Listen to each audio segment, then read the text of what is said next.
નમસ્કાર દોસ્તો, કેમ છો? આજે તારીખ 20/9/2025 નરેન્દ્રભાઈ મોદી દેશના વડાપ્રધાન ભાવનગરની અંદર એક જબરજસ્ત સભાનું આયોજન કર્યું હતું અને આસપાસના ગામોમાંથી 1200 થી 1300 બસો મફતમાં દોડાવી અને જનમેદની ભેગી કરવા માટે લોકોને જબરજસ્તી લાવ્યા હતા.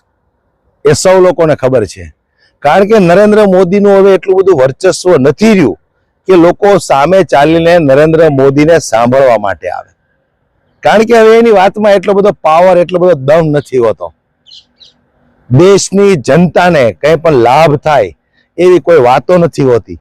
ફક્ત ને ફક્ત કોંગ્રેસે આમ કર્યું, કોંગ્રેસે તે કર્યું, કોંગ્રેસે ફલાણું કર્યું, આ વાત તો હોય ને હોય જ. અને બીજું કે જ્યારે જ્યારે નરેન્દ્ર મોદી ભાષણ કરે છે ત્યારે ખાલી વિકાસની વાતો કરે છે.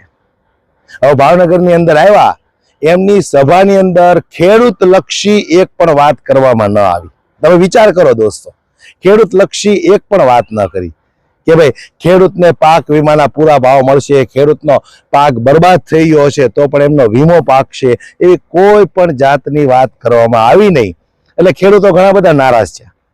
બહાર નીકળ્યા પછી જે તે ન્યૂઝ ચેનલ વાળા એમના ઇન્ટરવ્યુ લીધા ત્યારે ખેડૂતો પોતાની અંદરની વરાળ કાઢતા હતા કે ભાઈ ખેડૂતો વિશે તો કઈ વાત જ ન કરી, ન રોજગાર વિશે વાત કરી, ન દીકરીઓ સાથે બળાત્કાર જેવી ઘટનાઓ બને છે એના વિશે વાત કરી.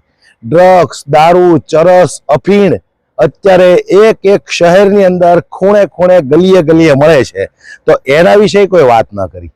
અને બીજું ખાસ કે અમારા મિત્ર છે બ્રિજરાજ સોલંકી, એમને રાત્રે 3 વાગે પોલીસ વાળાએ ડિટેન કર્યા, ઘરેથી ડિટેન કર્યા. બોલો, વિચાર કરો તમે, શા માટે ડિટેન કરવામાં આવ્યા? બ્રિજરાજ સોલંકીએ અલ્ટિમેટમ આપ્યું હતું કે મારે નરેન્દ્ર મોદીને સવાલ પૂછવા છે. વિચાર કરો, આ દેશના વડાપ્રધાન પોતાના જ દેશની જનતાથી કેટલા ડરે છે અને એમના અંધભક્તો એમ કે છે કે અમારા આકાનો વિદેશની અંદર ડંકો વાગે છે.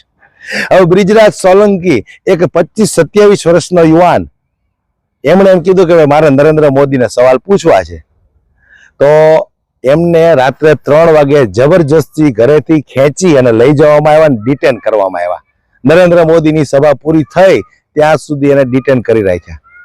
તો હું કહેવા માંગુ છું કે નરેન્દ્ર મોદીને અથવા તો પૂરી ભારતીય જનતા પાર્ટીને એક સામાન્ય વ્યક્તિ આમ આદમી પાર્ટી સાથે જોડાયેલા છે, એમનો આટલો બધો ડર કેમ લાગે છે?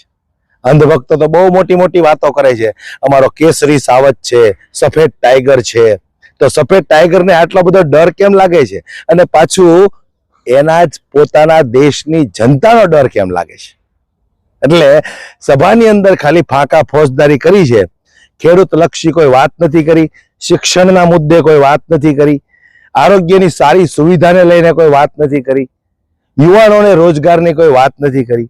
બસ કોંગ્રેસે ફલાણું કર્યું, કોંગ્રેસે ટેકડું કર્યું એટલે દેશના હાલ આવા છે. અરે પણ તો સત્તામાં તમે 30 વર્ષથી ગુજરાતની અંદર બેઠા છો, તમારી અંદર તેવડ હોય તો પરિસ્થિતિ સુધારી દેવાય ને. કોંગ્રેસની અંદર ભ્રષ્ટાચાર થતો તો એના કરતા 100 ગણો ભ્રષ્ટાચાર અત્યારે ભારતીય જનતા પાર્ટીની સરકારમાં થાય છે. આ સમગ્ર લોકોને ખબર છે, સિવાય કે એમના અંધભક્તો. એમના અંધભક્તો એમ જ કહે છે કે વિકાસ થયો છે, બધી બાજુ વિકાસ થયો છે. આપણને એમ થાય કે જાણે આ બધા મોટા મોટા બંગલા બન્યા, મોટી મોટી ઇમારતો બની, એના પૈસા નરેન્દ્રભાઈ મોદી આપ્યા હોય એમ વાતો કરે, એમ ગુણ ગાય એમના આકાના. એટલે કહેવાનો મારો મતલબ એ છે કે સાહેબ પાસે હવે કોઈ મુદ્દાઓ રહ્યા નથી. પેલા મુદ્દા હતા રામ મંદિર બનાવશું, 370 હટાવશું, એ મુદ્દાઓ પૂરા થઈ ગયા. એટલે ખાલી ખોટા બણગા ફૂંકવાના, ખાલી ખોટા લોલીપોપો આપવાના. આજે તમે દોસ્તો જુઓ, ગુજરાતની અંદર ડ્રગ્સનું ચલણ એટલું વધી ગયું છે. એક સિટીની અંદર, એક ગલીએ ગલીએ, નાકે નાકે ડ્રગ્સ મળે છે. આપણે હજુ તો આ દારૂને ડામી નથી શક્યા, ત્યાં ડ્રગ્સના વેપલાઓ જ્યાં હોય ત્યાંથી પકડાય છે. કોણ આવે, કોણ લાવે છે આટલો બધો ડ્રગ્સ? ગુજરાતની અંદર આટલો બધો ડ્રગ્સ ક્યાંથી આવે છે? કોની મહેરબાનીથી આવે છે? આપણે તમે વિચાર કરો, 15 વર્ષ પહેલા, 20 વર્ષ પહેલા ડ્રગ્સનું નામ આપણે ખાલી પિક્ચરોમાં સાંભળતા હતા. આજે તમે જુઓ ગલીએ ગલીએ ખૂણે ખૂણે ડ્રગ્સ મળે, જોવે એટલો ડ્રગ્સ મળે છે. કોની મહેરબાનીથી? એટલે કંઈક ને કંઈક સિસ્ટમની અંદર પણ ઘાલમેલ થઈ અને આ ડ્રગ્સ મોટા પાયે ગુજરાતની અંદર ઘૂસે છે. દોસ્તો, જાગૃત બનવું પડશે આપણા બાળકો માટે, કારણ કે સરકારને કોઈ ચિંતા નથી અને મોટા ભાગના સરકારમાં બેઠા છે એ બે ઓલાદ છે, એટલે એને કોઈ જાતની ચિંતા નથી. માટે આપણે જાગૃત બનવું પડશે. અને નરેન્દ્રભાઈની સભાની અંદર જે એમણે ફાંકા ફોજદારી કરી છે કે આટલા વિકાસોના કામ થયા છે, આ થયું છે, ફલાણું થયું, ઢેકડું થયું, કોઈ પણ જાતનો વિકાસ કોઈ જગ્યાએ બોલતો નથી. આજે તમે દર ચોમાસે આ રોડ રસ્તાની હાલત જુઓ છો. નતર એ ધારી શકે ભ્રષ્ટાચાર ન કરે તો એક જ વર્ષમાં એવો રોડ બનાવી બતાવે કે 5 વર્ષ સુધી એ રોડ તૂટવો ન જોઈએ. પણ રોડ તૂટે નહીં તો આ ભ્રષ્ટાચારીઓની દુકાન ચાલે નહીં, નેતાઓની તિજોરીઓ ભરાય નહીં. માટે જાગૃત આપણે બનવું પડશે. ભાવનગરની અંદર આવ્યા તો અમે તો ભાવનગરની અંદર જ મોટા થયા છે. 30 વર્ષ ભાવનગરની અંદર અમે કાઢ્યા છે.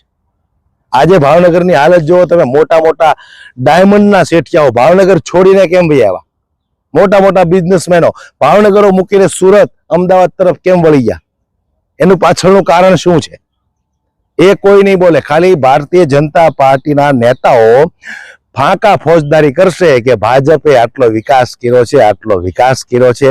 વિકાસ થયો છે ખાલી અદાણી અંબાણીનો અને એમના નેતાઓનો. બાકી આમ જનતા, આમ નાગરિક હજી ત્યાં જ છે. અને બીજું હું ખાસ કહું કે રોડ રસ્તા બને એને વિકાસ ન કહેવાય. ખાલી રોડ રસ્તા બને એને વિકાસ ન કહેવાય. દેશની પ્રગતિ થવી જોઈએ, દેશની ઇકોનોમી ઉપર જવી જોઈએ, એને વિકાસ કહેવાય. આટલી બધી બેરોજગારી, આટલી મોંઘવારી, આટલો ભ્રષ્ટાચાર, લોકો આત્મહત્યા કરી જાય, ખેડૂતો આત્મહત્યા કરી જાય, છતાંય આ ખૂંટિયા જેવા નેતાઓના પેટનું પાણી નથી હલતું અને વિકાસના બણગાઓ ફૂંકે છે.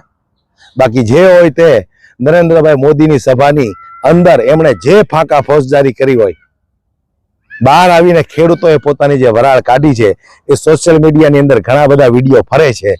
અંધભક્તો તમે ન જોયા હોય તો જોઈ લેજો. દોસ્તો, આ વિડીયોને ખૂબ શેર કરી અંધભક્ત સુધી પહોંચાડજો અને એવા જાગૃત નાગરિકો સુધી પહોંચાડો કે 2027ની અંદર આ ભારતીય જનતા પાર્ટીને આપણે ગુજરાતમાંથી કાઢવી છે. જય